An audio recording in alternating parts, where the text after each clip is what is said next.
नमस्कार मित्रांनो, मी तुमचा मित्र वीरेंद्र मोहिते पाटील आणि तुमचं स्वागत आहे आपल्या मिस्टर टॉक्स या चॅनलवर। तर आज आपल्या इकडे जे पाहुणे आलेले आहेत ते पुण्यातूनच आलेले आहेत। तर चला त्यांच्यासोबत गप्पा मारूयात, त्यांच्यासोबत घडलेले अनुभव ऐकूयात। नमस्कार मॅम। नमस्कार सर। काय आपलं नाव? माझं नाव डॉक्टर शबरी जगताप। बरं, कुठे राहता तुम्ही? मी तशी मूळची खडकवासल्याची आहे, पण सध्या मी ह्या साईडला मोशी त्या साईडला शिफ्ट झालेली आहे। प्रॉपर पुण्यातलेच? हां, प्रॉपर। आणि काय करता तुम्ही? मी डॉक्टर आहे आणि एका कंपनीमध्ये ॲज अ रिसर्चर म्हणून काम करते। बरं, काय काय कशा तुमच्यासोबत अनुभव घडले आणि सुरुवात कशी झाली? सुरुवात ॲक्च्युली आम्ही ही सुरुवात झाली 2004, खूप आधीची गोष्ट आहे। आम्ही नवीन घर घेतलं होतं आणि त्याची वास्तुशांती ठेवली होती। तर आम्ही सगळ्यांना इन्व्हाइट केलं होतं की घर बघायला वगैरे या, आणि तसं आम्ही राहणार पण होतो त्या घरी। शक्यतो वास्तुशांतीनंतर लगेच शिफ्ट होत नाही, तसं आम्ही 2-3 दिवस पण आमचं ठरलं होतं की तिथे आम्ही राहणार आहोत। तर असेच माझे कझन्स आले होते आणि आजूबाजूच्या मुलांचं हे असतं की आपल्याला खेळायला जायचं आहे, आजूबाजूचा एरिया एक्सप्लोर करायचे, नवीन मित्र बनायचे। त्या हिशोबाने आम्ही सगळेजण खाली खेळायला जात होतो आजूबाजूला। तर शेजारीच शेत असल्यामुळे तिथे शेताचे बांध होते आणि एका बांधावरती आंब्याचं झाड होतं। तर आम्ही सगळे खेळता खेळता तिथे त्या शेताकडे गेलो आणि त्या झाडाच्या आजूबाजू आम्ही खेळत होतो। पण थोड्या वेळाने जसं मुलं कंटाळतात तसंच आम्ही परत आलो। पण त्यातला माझा एक भाऊ होता, त्याला तिथे थांबू वाटलं, त्याला ते झाड आवडलं आणि तो सारखा तिथेच जायचा खेळायला। तसं आम्ही तिथे कारण ते घरापासून थोडंसं लांब होतं, त्यामुळे आम्हाला सांगितलं पण होतं जवळच दिसेल असं खेळा, थोडंसं लांब जाऊ नका। पण तो जे आम्ही 2-3 दिवस तिथे राहिलो तर तो त्या आंब्याच्या झाडालाच खेळायला जायचा। मेन म्हणजे मध्ये एक खड्डा असल्यामुळे तिथे शक्यतो लोक कचरा टाकायचे आणि ते कचऱ्याच्या पलीकडं ते झाड होतं। तर तिथे खेळायची पण इच्छा व्हायची नाही, ते खूप सुमसान असं वाटायचं। तर गेलं तरी थोडा वेळ खेळलो, 5-10 मिनटं की परत यायचो। पण तो दिवसभर गेला की तिथेच असायचा, दुपारचा पण तिथेच। त्याला जबरदस्ती घेऊन यावं लागायचं की चल जेवायला, चल हे चल ते करायचं आहे, पण तो काही ऐकत नव्हता। मग त्याच्यानंतर आम्ही आमचं जे विधी होते वास्तुशांतीचे ते सगळे झाले, सगळ्यांना घर वगैरे आवडलं आणि मग आता आम्ही ठरवलं की निघायचं म्हणजे ते सगळ्यांनी रिटर्न। तर मग तसेच आता त्याच्या घरचे पण निघाले आणि आधी तर कसं गाडी वगैरे नव्हती, तर रिक्षातून ते त्यांच्या गावी निघाले। तर रिक्षातून जाताना ती जी आमची गावाची वेस होती, तर तो पहिले तर बसायला तयार नाही रिक्षात की जायचं आहे म्हणून।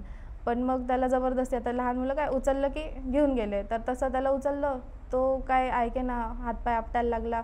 रिक्षात पण तो काही बसत नव्हता, ओरडायचा, रडायचा, किंचाळायचा की मला नाही जायचं आहे, मला इथेच थांबायचं आहे। तर असं वाटलं की कदाचित नवीन घर आवडलं म्हणून थांबायचं, लळा लागला असेल की आवडतं इथलं मोकळं वातावरण, पण तसं ते नव्हतं। मग जसेच ते वेस क्रॉस करायला ते आले तर त्याचा आवाज थोडा असा, त्याचे शब्द बदलले। एका मोठ्या व्यक्तीसारखा तो बोलायला लागला की तुम्ही मला इथून घेऊन नाही जाऊ शकत, मी इथेच राहणार आहे, माझी हीच जागा आहे। आणि मग असं लक्षात यायला लागलं की जसे एक म्हातारे आजोबा बोलतात तसे त्याचे शब्दांकडे तो कल होता की असं आहे, काहीतरी वेगळं बोलतोय हा। पण मग आता घरच्यांच्या लक्षात आलं ते, पण आता काय बोलणार, तर मग त्याला ते घेऊन गेले। तर घेऊन गेले, त्या रात्री त्याला ताप आला, दुसऱ्या दिवशी परत त्याला ताप, म्हणजे तो उठला की त्या वेगळ्याच ह्याच्यात असायचा, तो झोनमध्ये वेगळा असायचा। तो बोलायचा नाही, सगळ्यांची असं हडजिड करायचा, बोलायचा नाही कोणाशी, काही खात नव्हता तो काही। त्याच्यानंतर त्याला काही बोललं हे कर ते कर, आदळ आपट करणार, पाय आपटणार, जसे मुलं टँट्रम्स ज्याला बोलतात तसं करायचा प्रयत्न करायचा तो। पण असं तुच्छ लेखायचा समोरच्याला की तुम्ही माझ्याजवळ येऊ नका किंवा माझ्याशी तुम्ही बोलू नका, मला जिथून आणलं आहे मला तिकडे सोडा, असं त्याचं एकंदरीत हे होतं। मग त्याच्यानंतर त्याच्या जे घरचे होते त्यांनी मग ठरवलं की असं किती दिवस चालणार, तर मग त्याला लवकरात लवकर एक जवळचे कोणी होते तर त्यांच्याकडे घेऊन गेले आणि तिथून मग त्याला काय त्यांच्याकडून आल्यानंतर त्याला बरं वाटायला लागलं।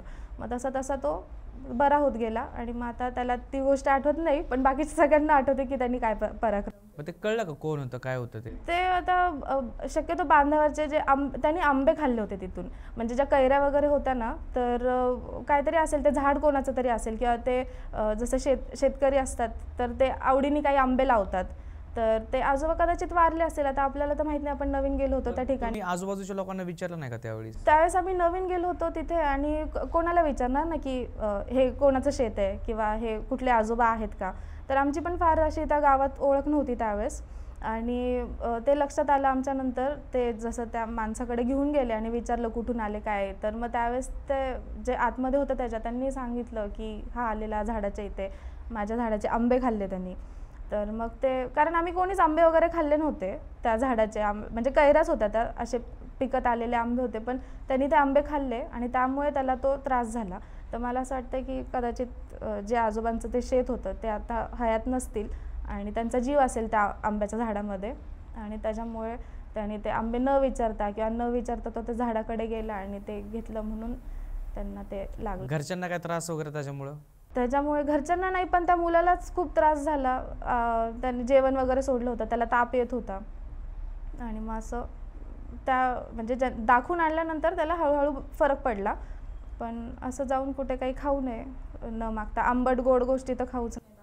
बरोबर. आणि किती वेळ लागला ह्या सगळ्या गोष्टींना, म्हणजे त्रास किती दिवस? 3 दिवस तर आम्ही ऑलरेडी त्या वास्तुशांतीसाठी तिथे राहणार होतो, म्हणजे 3-4 दिवस ते, आणि शिवाय घरी गेल्यानंतर 1-1.5 आठवडा तरी ते सगळं त्याचं चालू होतं की जेवणार नाही किंवा त्याला जे पाहिजे तसंच करायचं, आदळआपट करायची, किंचाळायचं, जोरजोरात हे करायचं, मला नेऊन सोडा, मी इथे नाही राहणार, ते तसं चालायचं. बरं. ह्याच्या व्यतिरिक्त अजून कुठला अनुभव आहे? अजून एक दुसरा अनुभव आहे. तर लहान असताना जसं आपण मावशीकडे काकाकडे असं राहायला जातो, तसं मी आमच्या मावशीकडे गेलो होतो राहायला. त्यांच्या शेजारच्या घरात लग्न होतं. तर आता उत्सुकता असतेच आणि सगळे लहानपणी सगळेच मित्र असतात, सगळ्यांचीच घरं आपलीच घरं असतात. तर मग त्यांच्या घरी आम्ही गेलो, तर असं त्यांचं वर खाली असं घर होतं, आतून जिना होता. तर ती लग्न सराई, लग्नाची लगबग अशी चालू होती आणि बघितलं आम्ही, तर ते देव वगैरे मांडले होते, मंडप पडला होता आणि मेन रोडवरतीच ते घर होतं, मेन रोड आणि पलीकडं कचरकुंडी असं होतं. तर आम्ही बघितलं, तर त्या ज्या मुलीचं लग्न होतं तिची आई काही घरात नव्हती. मग असं विचारण्यात आलं की कुठं गेली काय, तर किंवा विचारायचंच ना, आई सगळं काही करते. तर बघितलं तर नवरी मुलगीचं तिचं चाललंय, पण आईच नाही आहे. मग आम्ही तर काय आमच्या खेळण्यात होतो, ते जिन्यावरून वर उतरा खाली चढा ते सगळं चाललं होतं. पण मग त्या असं बोलण्यातून लक्षात आलं की त्या कचरकुंडीच्या इथे जाऊन बसल्यात. तो घरात एवढं मोठं कार्य, घरात काम आहे, पण त्या कचरकुंडीच्या इथे का जाऊन बसल्यात, हे मग नाही का हे झालं. मग घरातले मोठे जाऊन त्यांना सारखे बोलून आणायचे की चला चला, पण त्या काही येत नव्हत्या घरात. ते नवीनच ते देव वगैरे आणलेले आणि ते हॉलमध्येच तिथे दारातच ठेवले होते. तर ते दिसत होते आणि मेन म्हणजे लगेच, तर ते खूप लांब जाऊन त्या बसल्या होत्या, कचरकुंडीत जाऊन बसल्या होत्या त्या. तर मग त्यांना तिथून आणलं 2-4 जणांनी पकडून, घरी बसवलं आणि मग जसा तो प्रोग्राम वगैरे सुरू झाला, देव वगैरे पूजन सुरू झालं, त्या बायका आल्या परडी भरायला. मग त्यांच्या लक्षात आलं की हे काही वेगळं आहे, त्या जाऊन सारखं कचरकुंडीत तिकडे पळत आहेत आणि मग त्यांना ते असं डांबून ठेवल्यासारखं बसवलं आणि मग ते हळद कुंकू लावा ते काय लावून घेत नव्हत्या, जोरजोरात ओरडायच्या, किंचाळायच्या. तो जो ज्यावेळेस प्रकार घडला त्याच्या आधी कधी तसा प्रकार घडला? कधीच नव्हता असं. त्या खूप शांत असायच्या, म्हणजे कोणाशी बोलायच्या नाही त्या, म्हणजे त्यांना असं सोशलाइज व्हायला आवडत नव्हतं. पण आम्ही पण काय असं जात नव्हतं त्यांच्याशी, म्हणजे फोर्सफुली काही करत नव्हतं. त्या त्यांच्या अशा अलिप्तच राहायच्या. आणि मग आम्हाला असं वाटलं की आता त्यांचं लग्न सर येतं, त्या असं खूप उत्साहाने काम करतील किंवा काय, तर त्या एकदम विचित्र आम्हाला ते चित्र बघायला मिळालं तिथे. आणि मग आम्ही ते जिन्यावर जे मी सांगितलं तुम्हाला, तर आम्ही प्रत्येक इथून एक छोटंसं मूल वरून खाली वाकून बघत होते की नक्की काय चाललंय. तर असे खाली देव आणि समोरच त्यांचा सगळा असा गोंधळ चालू होता की मला इथं नाही थांबायचं, जसं की त्यांना भासतंय किंवा खूप त्रास होतोय असं. ते म्हणजे त्यांना त्या जमिनीवर पायच नाही ठेवायचा, त्यांना तिथे थांबायचंच नव्हतं, त्यांना जाऊन ते रोड क्रॉस करून त्या कचरकुंडीतच बसायचं होतं. म्हणजे तिथपर्यंतच काय ते असं असेल की एवढ्या रेडियसमध्ये त्यांना यायचं नव्हतं. मग त्याच्यानंतर त्या बायका वगैरे आल्या, त्यांनी असं डिस्कशन केलं की हे काहीतरी बाहेरचं दिसतंय, आपण थोडंसं लग्न कार्याचं काम थोडं थांबू, आपण पहिलं हे करू, कारण हे निस्तारलं तर आपल्याला पुढचं बघता येईल. बरोबर. तसं ते मोठ्यांनी डिसिजन घेतला. आम्ही वरून सगळं बघत होतो की काय चाललंय. आम्हाला बाहेर पण पडता येईना, आम्हाला वरून पण कुठं जाता येईना. ते वर खाली घर असल्यामुळे आणि आतूनच जिना. तर आणि आता भीती की कसं काय त्यांच्या शेजारून म्हणजे समोर उभं राहायची हिंमत नाही त्यांच्या, कारण त्यांचा जो आक्रोश होता, त्यांचे डोळे वगैरे फिरवणं, त्यांचं ते केस मोकळे सोडणं, म्हणजे वारं येणं नाही, विचित्र विचित्र, खूप विचित्र, किंचाळणं जोरजोरात, असं ऐकलं नव्हतं कधी. आणि मग त्यांना ते एक छडी असते, त्या छडीने ते मारत होते की कोण आहे. कोण आलं होतं का बाहेरून? त्यांच्या अंगात येत होतं काहीतरी, जे बोलत होतं. मग ज्या परडीवाल्या ज्या बायका होत्या त्या 4-5 जणी होत्या, तर त्यांच्याकडे एक छडी होती देवाची. तर त्यांनी त्या ज्या काकू होत्या त्यांना मारत होते की, म्हणजे जोरात नाही पण असं ते टच केलं तरी त्यांना असं खूप दुखायचं की ह्यानी मला स्पर्श नको. तर मग विचारायचे की काय, की मी सांगते. मग सांग तू कोण आहे? नाही मग मला सिगरेट दे. नाही कोण आहे? नाही मग मला बिडी दे, मग मी सांगते. मग असं त्यांची एक डिमांड वाढायला लागली. मग त्यांना हे लक्षात आलं की आहेच काहीतरी, मग हे कन्फर्म व्हायला लागलं की असं एक डिमांड यायला लागली. मग ते दारू मागायचे कधी, मग कधी बिडी मागायचे. त्याच वेळेस का? त्याच वेळेस तिथे की इथं देव आहेत, समोरच त्या बायका आहेत, त्यांच्या परडी वगैरे आहेत, आणि इथं त्यांना असं सगळ्यांनी घेरून मध्ये बसवलंय. आणि मग ते असं की विचारपूस चालली की कोण आहे तू, सांग कुठून आली सांग. आणि त्यांना विचारलं की मी सांगते, मला हे द्या. मग मला सिगरेट द्या, मला दारू द्या, मला बिडी द्या. आणि त्याच्यानंतर ते बोलले की आम्ही देतो. एकदा त्या म्हणल्या की उलट्या पाकाची कोंबडी द्या. म्हणजे ते तर नाही माहिती, पण तो शब्द माझ्या लक्षात राहिला. तर त्या म्हणे की उलट्या पाकाची कोंबडी द्या. तर मग ते म्हणे की आम्ही देतो तुला, तर आम्ही सगळं करतो तुझं, पण तू सांग कोण आहे काय आहे. मग त्यांच्यासाठी नॉनव्हेज आणलं, त्यांच्यासाठी ते बनवलं त्यांनी. ते म्हणजे तसंच ते आणि उकळलेलं तसं खाल्लं त्यांनी ते. आणि ते जे हे असतं बिडी सिगरेट वगैरे, ते काहीतरी ओवाळून त्यांनी ते टाकून दिलं. म्हणजे तिथल्या तिथंच त्याच दिवशी हे सगळं एका दिवसात सगळं चाललं होतं. आणि आम्ही वरतीच अडकलेलो की आम्ही छोटी मुलं, आम्हाला बाहेर पण पडता येईना, आणि उत्सुकता तर एवढी की बघायचंय. मग आम्ही ते जिन्यावरून बघत होतो सगळं. आणि त्यांना मग ते ओवाळून वगैरे टाकलं त्यांच्यावरून सगळं, आणि खायला पण दिलं त्यांना. मग आता ते म्हणे की मग थोडं ते सांगत होते की ही आली होती आमच्याकडे. मग कुठं आली होती? तर म्हणे ही पाणी भरायला आली होती. आणि त्यावेळेस त्यांचं वय म्हणजे खूप लहान होत्या त्या. त्यांचं लग्न लवकर झाल्यामुळे त्या कुठेतरी पाणी भरायला गेल्या होत्या. तर साती आसरा काहीतरी असतं, तर ते त्यांना लागलं होतं. आणि त्या 5 बायका काहीतरी असतात, तर त्याचा तो त्रास होत होता. त्या तिकडून पाणी भरून येतच होत्या की अजून एका ठिकाणी एका खांबाच्या खाली ते पाण्याचे एकावर एक जे घडे होते ते घेऊन दमल्या, तर एका ठिकाणी बसल्या. तर तिथं अजून एक काहीतरी त्यांना कोलाटण्या वगैरे जे असतात तर ते लागलं त्यांना. म्हणजे मला ह्या शब्दांचे अर्थ नाही माहिती, मी जे ते शब्द ऐकले त्यावेळेस तर ते आहेत. कोणी सांगता आलं की हे काय असतं साती आसरा आणि कोलाटण्या, तर ते सांगू शकतात, पण मला तरी ह्याच्याबद्दल नाही माहिती. मी फक्त शब्द ऐकलेले आहेत. आणि मग त्यांनी एक सांगायला सुरुवात केली. म्हणजे असं तुटक होतं ते की आधी मधीच सांगायचे, म्हणजे अशी कंटिन्यू स्टोरी नव्हती ती. पण मग ही पाणी भरायला आलेली, मग तिथं आम्ही हिच्यासोबत आलो, मग ही पाण्याचं घेऊन बसली होती, मग मी तिथून हिच्यासोबत आलो. मग ते जवळजवळ कधी त्या 14-15 वर्षाच्या असतील तेव्हा ते त्यांना लागलेलं, ते कोणाच्या लक्षात नाही आलं. आणि आता त्या जवळजवळ 40-50 वर्षाच्या त्या झाल्या ज्यावेळेस त्यांच्या मुलीचं लग्न निघालं, तर तोपर्यंत कोणाला असं माहीतच नव्हतं की हे असं आहे. तर मग त्यांना असं की असं का नाही का, की कोणाच्या का नाही लक्षात आलं. तर असं समज झाला की हा त्यांचा स्वभावच आहे, की हे असं थोडं अलिप्त राहतात, हा त्यांचा स्वभाव आहे. पण त्यांना तो त्रास होत होता, हे कोणाच्या लक्षात नाही आलं, त्यामुळे कोणी दाखवलं पण नाही. आणि जे कोलाटणे असतात तर ते त्यांचं काही रूल्स असतात की इथून नाही जायचं, ह्या वेळेस नाही जायचं, किंवा कोणाच्या हाताचं नाही खायचं, शिवून नाही घ्यायचं.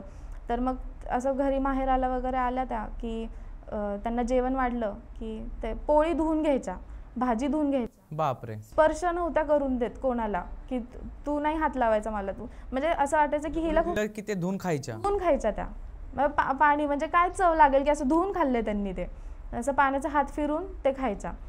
मग आता बहिणींना असं वाटायचं की ही कोण मोठी लागून गेली, ही काय माझ्या हातचं धुवून खात. म्हणजे त्यावेळेस होतं पण शिवता शिवत प्रकार आपल्या समाजात होता पण असं होतं अपमान केल्यासारखं की हां ठीक आहे तू खूप अशी मोठी असशील, आम्ही नाही आहे, असं त्या बहिणी बहिणींमध्ये व्हायचं. पण त्यांना असं कोणी समजून नाही घेतलं की काहीतरी ह्यांना त्रास होत असेल म्हणून.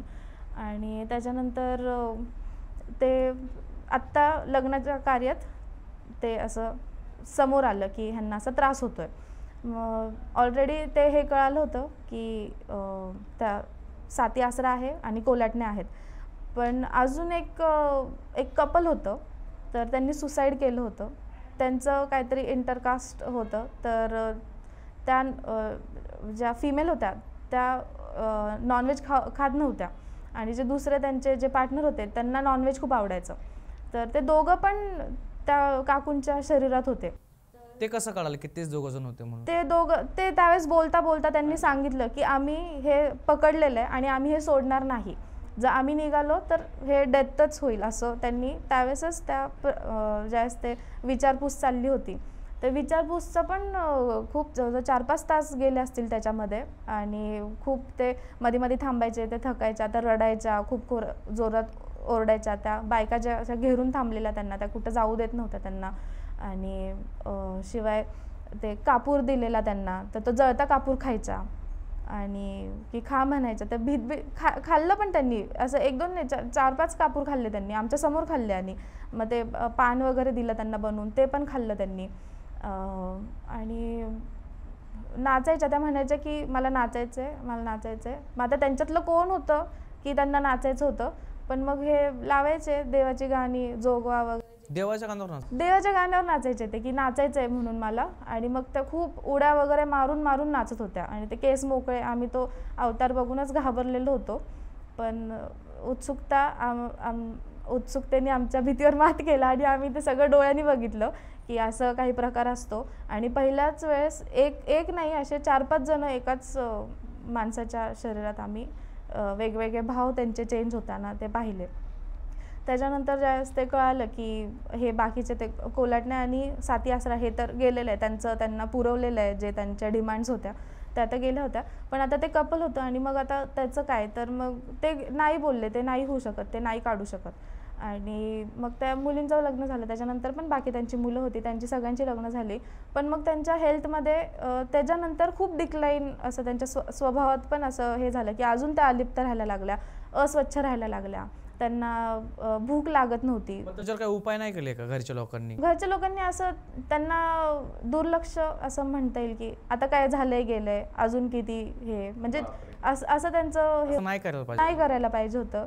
तर आणि मेन म्हणजे त्यांचं असं होतं की हे एका दिवसाचा इव्हेंट होता, हा की लग्नचा एका दिवसाचा इव्हेंट होता. पण हे बाकीचं त्यांचं असं समज झालेलं की नाही, हा हिचा स्वभावच आहे, असं राहणं हा तिचा स्वभावच आहे. त्यामुळे त्यांना असं वाटत होतं की नाही, पण त्यांनी सांगितलं होतं ना ते जे आलते, मग त्यांनी ते करायला हवं होतं. ते त्यांनी नाही केलं. अजून जर त्यांना दाखवलं असतं तर कदाचित जरा त्यांनी क्वालिटी लाईफ किंवा शांततेत त्या जगल्या असत्या. पण मग ते नॉनव्हेजचं त्यांना असायचं. तर 2-2 दिवस जेवलं नाही तरी त्यांना आठवायचं नाही की मी कधी जेवले. त्यांचं विस्मरण व्हायला लागलं होतं, त्यांना आठवायचं नाही. त्यांना विचारलं तू काय खाल्लं, कधी खाल्लं, ते पण नव्हतं आठवत. 2-2 दिवस आंघोळ करायच्या नाही, त्यांच्या एकट्या राहायच्या. आणि मग हे त्यांचे जे हस्बंड होते ते आणि जे घरातली मुलं असतील किंवा तेच हस्बंड जेवण बनवून किंवा मुलांनी काय दिलं तर ते खायचे. नाहीतर आता ते इंडिपेंडंट झाले होते. त्यांनी असं की आता ही हाताबाहेरची केस आहे, मी नाही बघू शकत. मग त्या अशा की हिला करू दे. मग त्या कधी पण उठणार रात्रीच्या. वरती जसं मी सांगितलं खाली वर घर होतं, तर त्याला एक छोटंसं टेरेस होतं. तर त्या टेरेसवरती त्या चक्रा मारायच्या, रात्री 2-3 वाजता फिरायच्या, वरच्याच रूममध्ये त्या राहायच्या. एक अजून असा अनुभव होता की ज्या दिवशी ते म्हणजे हे तर ते झालं आणि मग असं ठरलं की आता ते जे कपल आहे ते नाही निघू शकत. आणि हे तिथं कन्क्लूड झाला, ही मीटिंग तिथे संपली आणि मग आता लग्न कार्याला पुढे सुरुवात वगैरे झाली. मग त्याच्यानंतर ते लग्न कार्य वगैरे पार पाडलं. त्याच्यानंतर तसं त्या आम्ही तरी नाही बघितलं की त्या असं जोरजोरात किंचाळत आहेत, हातपाय आपटत आहेत किंवा केस मोकळे सोडून नाही का तसं काही करतायत. पण मग त्याच्यानंतर असं लक्षात येतं ना की खूप दिवस झाले ह्यांनी खाल्लं नाही आहे काही किंवा आंघोळ नाही केली आहे.